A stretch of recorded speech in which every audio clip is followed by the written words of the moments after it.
Assalamualaikum warahmatullahi wabarakatuh. Saya perwakilan dari kelompok 5. Di sini kami akan membawakan materi tentang hukum bisnis di lembaga keuangan mikro. Di mana di dalam kelompok ini kami beranggota 3 orang, yaitu saya sendiri alias Sabrina, teman saya Putri Ramsia, dan teman saya juga Muhammad Fatir FY. Langsung saja. Nah, masuk di yang pertama. Yang pertama ada pengertian hukum bisnis. Nah, hukum bisnis itu adalah suatu himpunan peraturan atau norma yang mengatur dan mengendalikan berbagai aktivitas bisnis, termasuk produksi, distribusi, dan konsumsi barang dan jasa. Yang tujuannya adalah untuk menjaga ketertiban, keadilan, serta kepatuhan di dalam dunia bisnis, dan melindungi kepentingan semua pihak yang terlibat dalam kegiatan bisnis tersebut.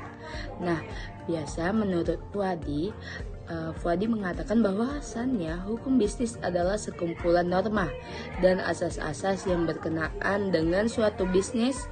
Jadi, dapat disimpulkan bahwasannya hukum bisnis adalah suatu aturan atau prosedur dalam melakukan produksi atau industri sesuai dengan asas-asas yang diatur, tidak lain bertujuan untuk melindungi kepentingan semua pihak.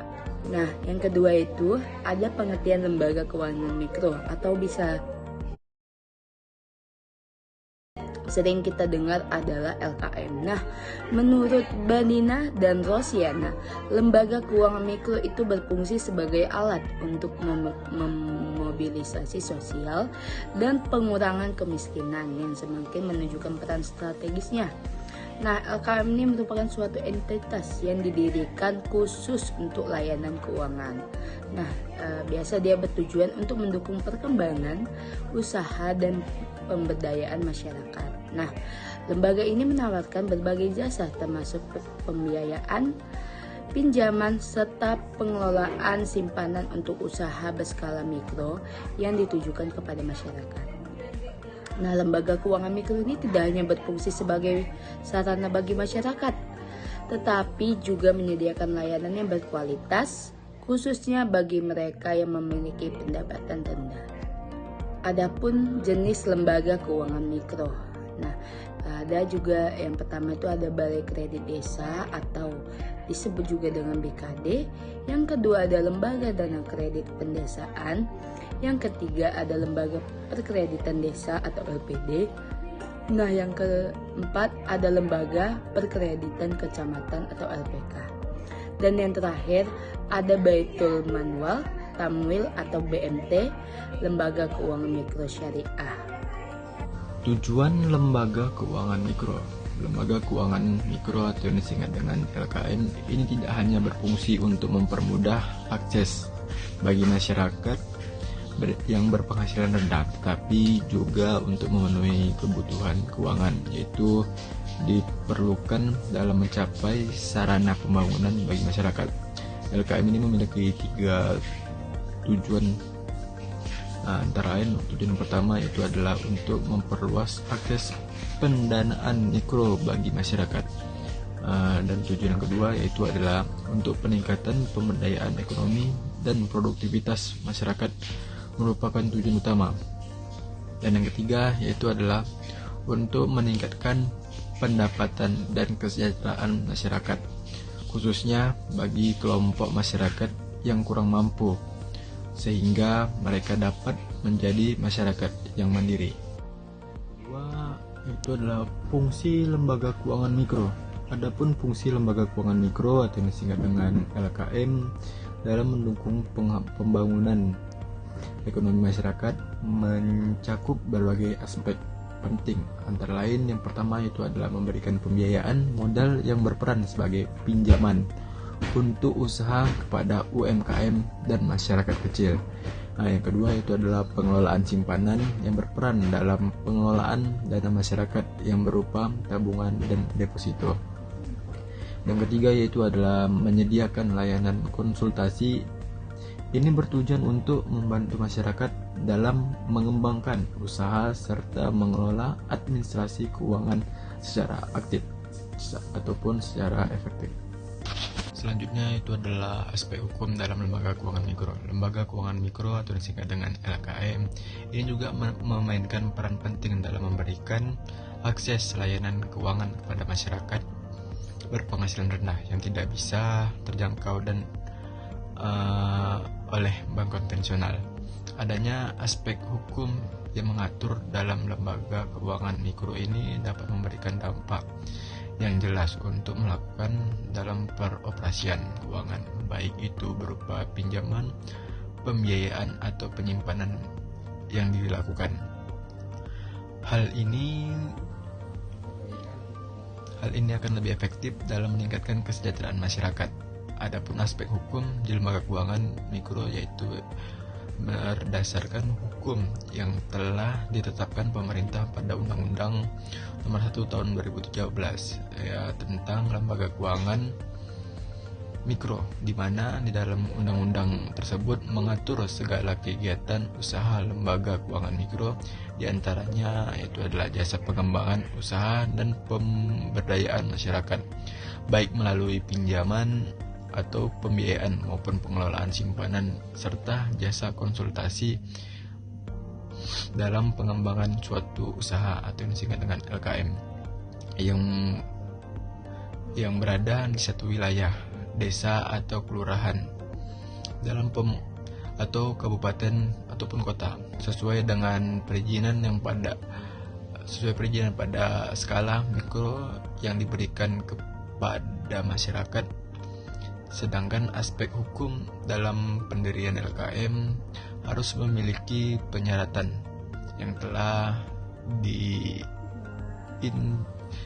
ditentukan, diantaranya itu adalah harus berbentuk badan usaha, pemodalan, serta mendapatkan suatu perizinan dari OJK itu sendiri. Terima kasih. Nah, adapun asas-asas LKM dalam Undang-Undang Republik Indonesia Nomor 1 Tahun 2013 tentang Lembaga Keuangan Mikro Pasal 2. Nah, LKM itu berasaskan yang pertama ada keadilan, yang kedua ada kebersamaan, yang ketiga ada kemandirian, yang keempat ada kemudahan, yang kelima ada pemerhatan, dan yang keenam ada keberlanjutan, dan yang terakhir ada kedayagunaan dan kehasilgunaan. Nah, dalam LKM sendiri ini ada dua bentuk badan hukum. Yang pertama ada koperasi, yang kedua ada perseroan terbatas. Biasa dalam perseroan terbatas, dia sahamnya paling sedikit 60% dimiliki pemerintah desa, pemerintah daerah kabupaten atau kota, atau badan usaha milik desa dan atau kelurahan. Nah, sisa kepemilikannya saham PT dimiliki oleh WNI atau koperasi dengan kepemilikan WNI paling banyak sebesar 20%. Baik, perkenalkan saya Putri Lamsia sebagai pemateri ketiga tentang hukum bisnis di lembaga keuangan mikro. Nah, di sini saya akan mempresentasikan tentang materi peran hukum lembaga keuangan mikro.